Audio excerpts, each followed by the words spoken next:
how's it going? So today I want to talk about how I think I've already changed since I've been back, and also I want to ask you guys a favor, so please stay till the end of the video and you'll see what I'm asking for. First way that I've changed, I've noticed, is that I'm actually a lot friendlier here than I used to be. Like before I left for Korea, I used to hate talking to people. I used to hate talking to the store clerk and the lady checking me out at the grocery store. I used to hate running into people that I knew from high school. I used to hate all of that. Like it just, everything about it, social anxiety, it just horrifically stressed me out. And all I wanted was to just run home and hide and read a book and ignore people. Living in Seoul was pretty awesome because most people never even tried to talk to me. I kind of lived my life in this wonderful little introvert bubble and I never had to deal with that. But the funny thing is that now that I'm back, I kind of realized that I missed it. I missed that thing that I used to hate so much, to the point where I'm actually starting to actively seek out those conversations. And that is an intentional choice because I'm trying to learn more social skills. I think living in Korea has taught me how to adapt to other societies and how to change based on the societal norms around me, to the point where now that I'm back, I'm actually doing the exact same thing, but with my own culture, where I'm learning how to be more friendly and how to fit more into Louisiana's kind of extroverted, super open society, where before I kind of bucked the system and I never really even wanted to participate. The second thing is that, and this is gonna sound really weird, but just hear me out, I actually feel smarter now that I'm back. Basically, when I was in Korea, there were two problems. The first one was when I didn't speak any Korean at all, and that was every conversation that I had would be limited by the other person's English ability, which is not their fault. Like, I should have been studying harder, you know, absolutely. But that meant that I could never use like my full vocabulary. It meant that a lot of times I had to speak more slowly. I wasn't allowed to use any slang, and it would limit my speech in a lot of ways. And then vice versa, when I started learning Korean, then I completely understood their frustration, which was every time I had a conversation in Korean with somebody, I was limited by my knowledge of Korean. So I would be like, you know, oh, I want to talk about politics, I want to talk about literature and all these wonderful things, and all I can tell you is that the weather is really nice today and I'm an English teacher. It got better over time, but it was really frustrating.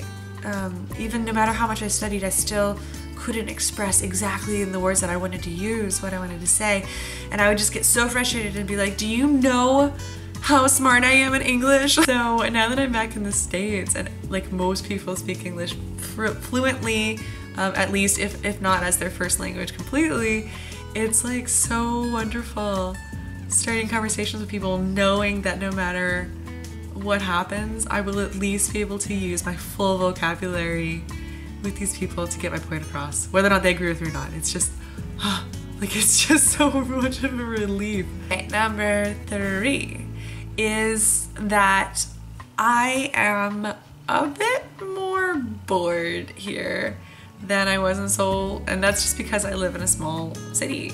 Luckily for me, I do drive to Baton Rouge for work sometimes, but even then, Baton Rouge compared to Seoul is so tiny.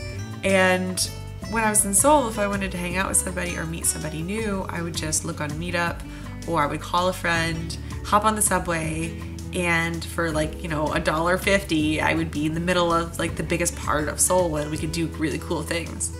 Whereas here, if I want to do something, I have to like call the person to see what they're up to, see if they can drive to meet me somewhere. It's probably gonna take us both a half hour just to get there. It's gonna take me $10 in gas, and then there's probably nothing happening once we get there because everybody's already asleep because it's like 2 a.m.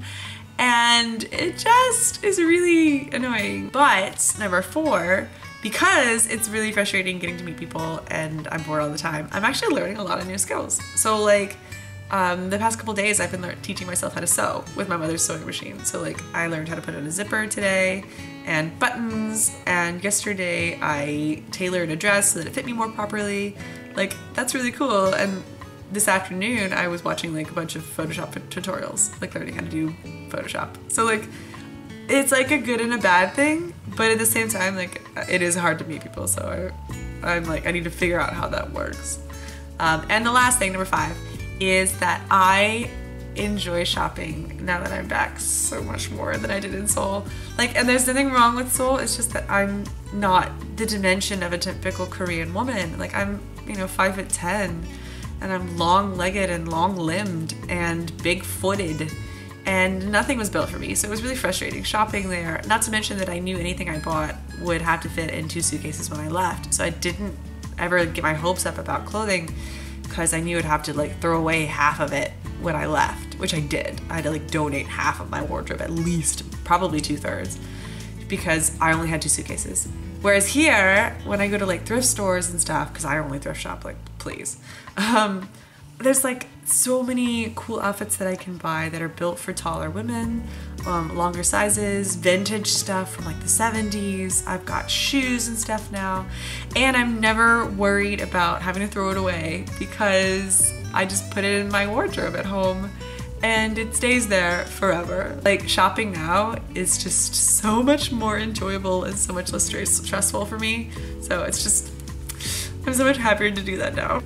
One last thing, the thing that I wanted to ask you guys to do for me, and that is that I very recently just got a betta fish, and forgive me, he's kind of in a small bowl. Hopefully I'll be able to get him in a bigger bowl soon enough, but more importantly, he doesn't even have a name. So I would love for you guys to help me name my betta. And he's a boy betta, but if you want to give him a girl's name, you know, power to you. But basically just put your comments below and I will pick one of them and name you and the name in my next video, hopefully next week. So if you guys think you have a good name for him, please let me know, and I'll see you next week.